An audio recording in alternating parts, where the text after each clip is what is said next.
Hey, Brian from SnakeBytes here. We're going to be talking about color mutations in reptiles. You're watching SnakeBytes.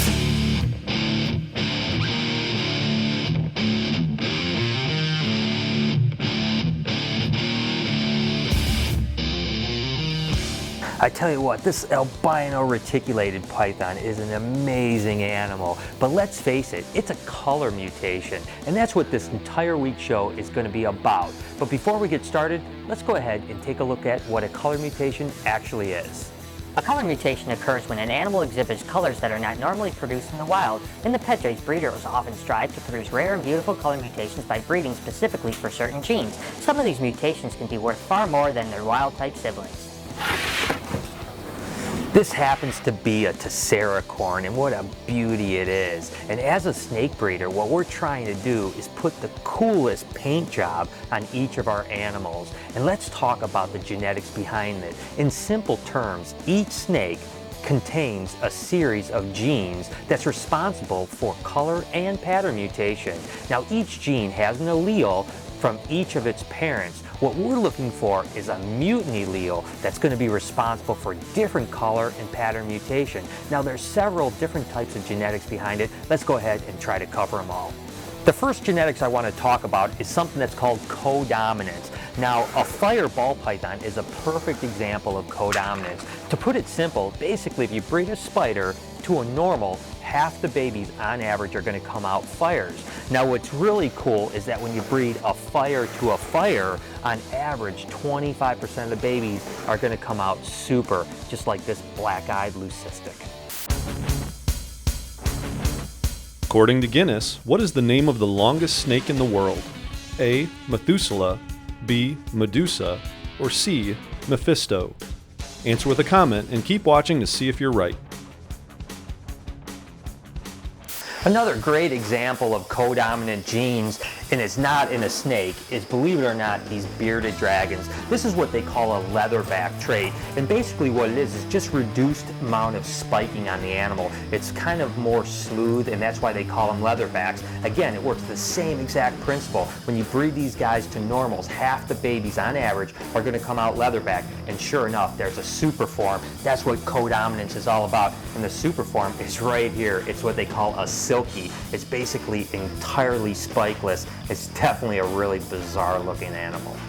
The last example I want to show you of a codominant gene is a cinnamon pastel, and the basic reason why I want to show you this is because, again, a lot of the superforms are really exaggerated mutations, and when you breed cinnamon pastel to cinnamon pastel, you get what they call a super cinny, or a solid blackish brown snake. I don't know, I just really love it. And again, codominance is really cool because not only can you get an animal and produce it really quickly, but also you end up getting the real hidden jewel, which is the super form.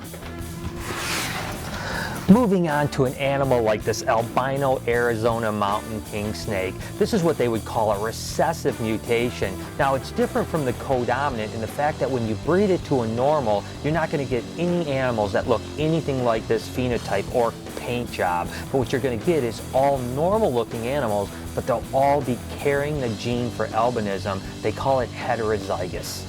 A ghost cow king is another example of a recessive mutation, and what a cute little monkey this guy is. Now, when you breed this to produce your heterozygous animals, you can breed the two heads back together, or the two normal looking offspring, and you're going to get about 25% on average of babies that look just like a chocolate cow king. Now, if you breed a chocolate cow king to one of those heterozygous, it ups your odds to 50% of the actual phenotype or paint job.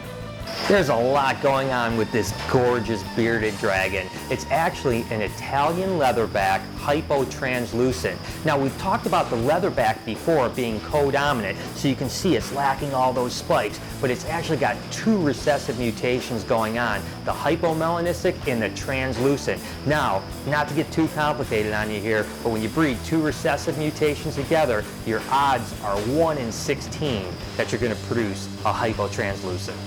Then we have a polygenic gene, which basically just means that it's a trait that's controlled by 2 or more genes on different loci on different chromosomes. Things like hair color, skin color, and even height are all polygenic traits. When it comes to reptiles, a banana calking is a perfect example. What basically it means, it's a line-bred trait. The more yellow you breed in each generation, it's going to become more and more yellow.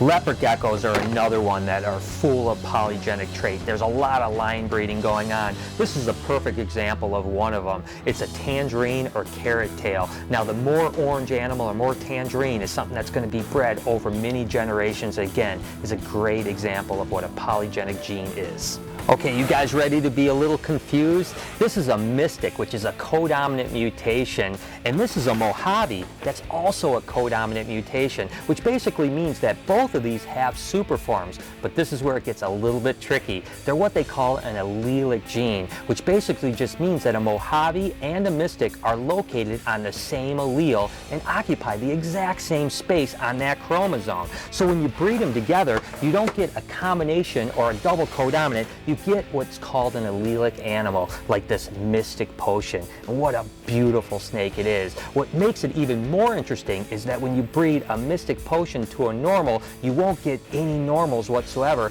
You'll either get Mojaves or mystics. Unfortunately, you can't get the mystic potion unless you breed the two together. Producing gorgeous animals like this Leopard Boa unfortunately means that we have to inbreed in order to concentrate that paint job. Inbreeding is a reproduction from mating parents who are closely related genetically. Inbreeding can increase offspring by affecting its recessive and deleterious traits. This generally leads to a decreased fitness in population, which is also called inbreeding depression. So we have a dilemma. We want to inbreed to concentrate these amazing paint jobs, things like this banana ball python that's just absolutely glowing. But unfortunately, when we are inbreeding, we sometimes get the undesirable traits, such as the spider head wobble, like you can see with this animal here. It's not terribly bad, but it certainly has some neurological issues. There's a saying that all recessives concentrate. So when you're concentrating a phenotype or a paint job, sometimes you get the undesirables. But does it mean that everything is bad about it? The good news is that most tales of negative results from inbreeding are grossly over-exaggerated. Obviously not all of them. But when it comes to reptiles, they come from a relatively small gene pool, so their genetic diversity is relatively small. So as a responsible breeder, it's important for us to do a lot of outbreeding. And remember guys, it's not like we're releasing these things back into the wild. Sam, I'll be totally honest with you, I'm completely out of ideas. Do you think you could help me out come up with like the cool new BHB mutant for the year? What kind of mutations are we talking about here? I don't know, I guess just mutations. How far are you willing to go with this?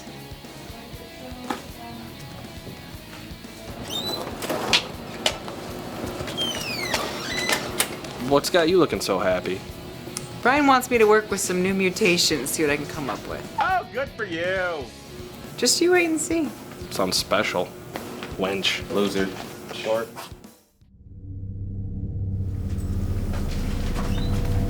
What are you doing? Did you know that human DNA is remarkably similar to alligator and canine DNA? What?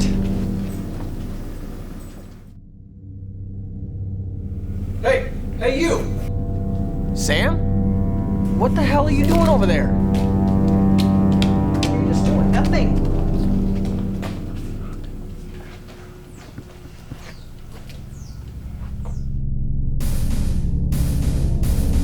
Artie!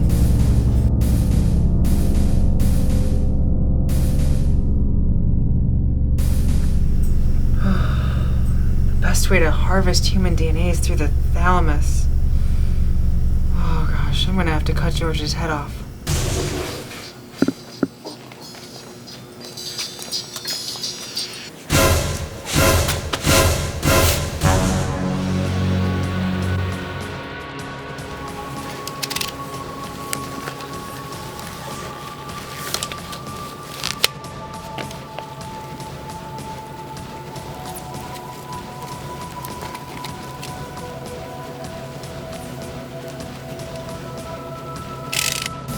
Yes. Work.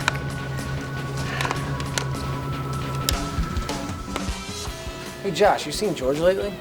No, man. He didn't punch in today. It's weird. Yeah, you know, he didn't punch out the other day either. Guys, come here. My masterpiece is finally complete. I've finally come up with the perfect genetic mutation for Brian. You're weird. Guys, look, it's starting to hatch now. Sam, what did you do? Oh my gosh. Whoa.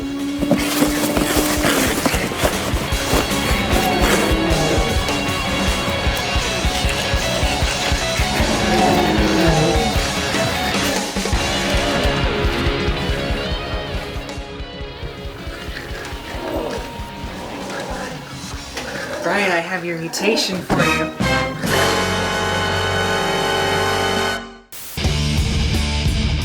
Okay, so today's show is all about mutations, and I want to know if you could mutate your body to add any animal trait to it, what would that trait be? I think it'd be pretty cool if I could run as fast as a cheetah, or maybe have a pouch like a kangaroo, because you could fit so much stuff in there, it'd be really convenient.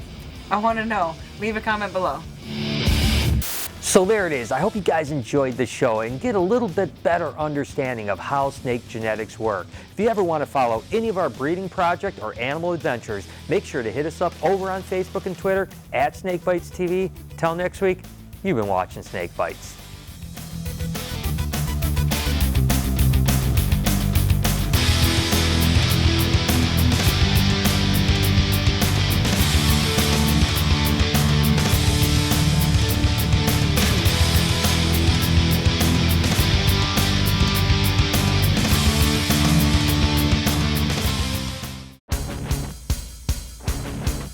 So what's the name of the longest snake in the world?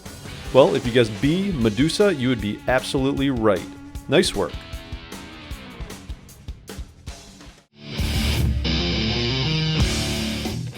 Then you've got your mid-sized animals like boa constrictors. I tell you what, when these guys strike for food, they pack a lot more punch, and you don't want to be on the business end of getting a bite from one of these guys, because as you can see, they hit pretty hard.